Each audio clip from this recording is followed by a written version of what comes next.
I've got the Samsung LNT-4066 that I wanted to talk to you about today.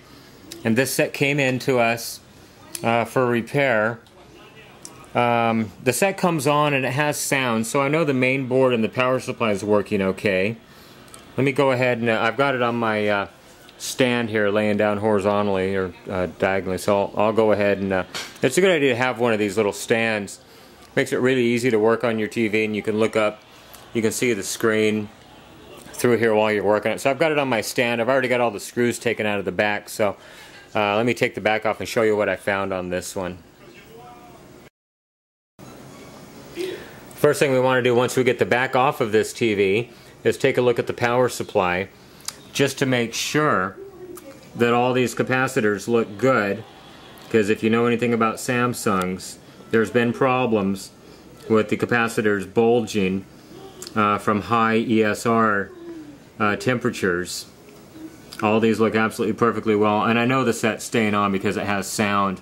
Normally when the capacitors are bad, the set will shut down and just not stay active. So I've got my, this is a Variac I've got the TV plugged into, and it measures the AC current. So I'm going to go ahead and switch it on, and you can see the initial startup. Then you can see the panel light up here in a second. Panel lights up. And then after that it goes back down to 0, so the inverter is actually shutting the set down. And I'll show you what I found here. So I've got my voltmeter on AC volts here, and what I'm going to do is each one of these little transformers, there's a whole bunch of them here. I don't know if I showed you with the back off, the cover off the inverter. Each one of those little transformers drives one fluorescent tube. So let me just try to get it zoomed in here. And what I'm going to do, I'm on AC volts, and the center two pins are a feedback pin that goes into this little diode right here. All the cathodes on these are tied together, and it runs the feedback. So each one of these little silver tabs is a test point. So if I measure the AC voltage just as I turn the set on, and right before it shuts down, right when the panel lights up, you can see on that one it's about 0.2 of a volt. Now let's see, I'm going to come up here. I've already determined which transformer is bad, and it's this one, so I'm going to put, or no, it's not the transformer, it's the tube itself. I've done ohm meter checks on the transformer and I've rang it, so the transformer is good. So I'm going to put the meter on this one, and you'll see the difference in voltage here.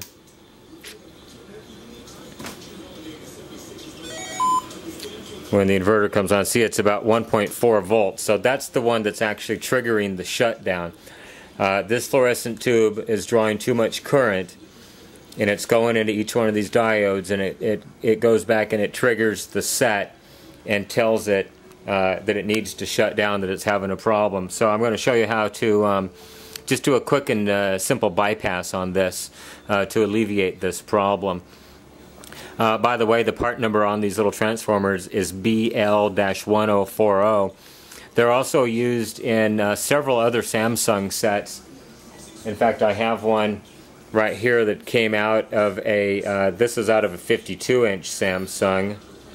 See if I can get the camera to refocus on it. Anyhow, this one came out of a 52-inch Samsung, and it was having the same problem, other than this transformer was actually defective. The end of it had broken from the factory, so it had been arcing. So let me show you how to alleviate this problem. First thing we're going to do is just simply strip the transformer off the circuit board. You don't need a lot of special tools or anything to get these off, just some solder and a soldering iron. They come off pretty easy. I'm just going to add just a little bit of solder to each lead real quickly, and while I'm heating it up, I'm just going to lift the end of it very slightly. Got that end completely loose. Same thing on this end. Pops right off. You've got just the pads. All you want to do is just take a little jumper and solder from the very end pad to the other very end pad, leaving the two pads in the middle completely untouched. Now I'll go ahead and power the set back on.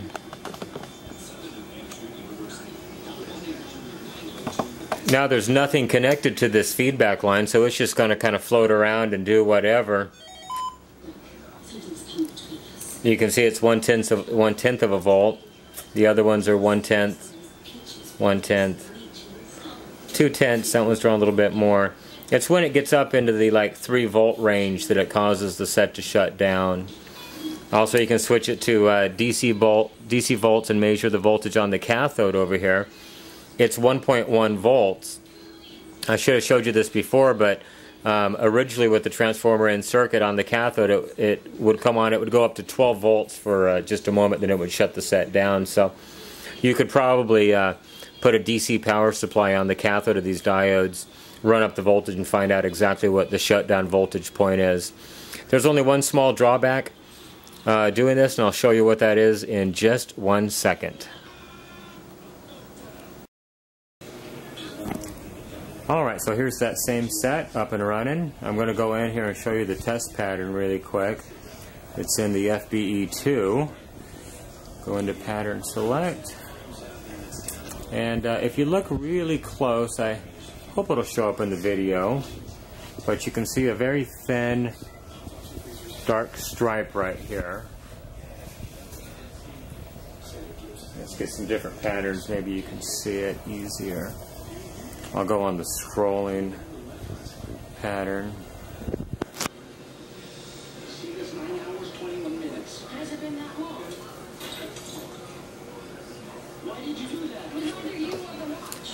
So as you can see, it's got a very, very dim band because I have removed one fluorescent tube out of the equation. This customer should get many more years out of it. In fact, this set has very low hours on it. It only has 1,200 hours according to the service menu, but you can clearly see just barely a dark band on there. Incredibly hard to see, except when you have a fixed video source like this. On moving video, it probably wouldn't even be noticeable, but at least you'd save your TV that way. Let's see, this one, if I go up into the option byte, it tells me how many hours it has on it. 1,216 hours, so fairly new TV as far as time frame goes. It's about 4 or 5 years old, but it's hardly ever used, so very odd for that to happen. But I have seen this a few times. Just wanted to prevent somebody from throwing a good TV in the garbage. This only works with the types of inverters like this model that actually has a main inverter high voltage transformer on the power supply, and then many sub transformers to distribute the high voltage to each fluorescent tube individually. This kind of thing will not work on the type that has a master inverter board with only like 6 or 7 transformers that runs on 24 volts. It has to be the model that has the big transformer on the power supply to feed the high voltage to the inverter boards, and then has many, many small transformers like this. So, like I said, hopefully this will help down the road, save a couple TVs from hitting the junkyard.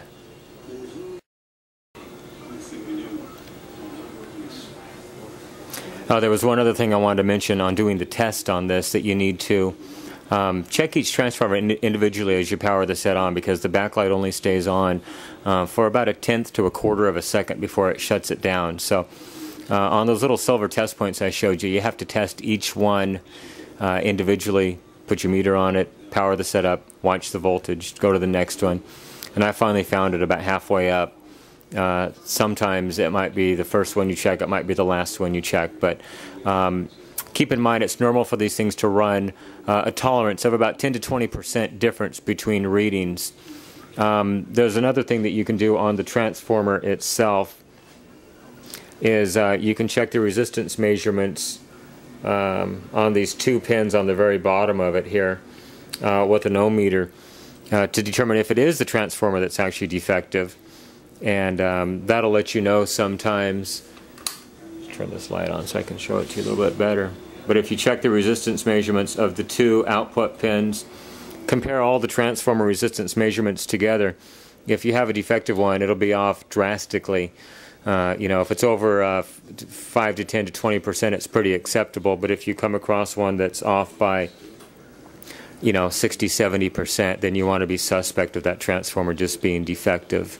In this case, the transformer was fine. It's the tube that was actually bad.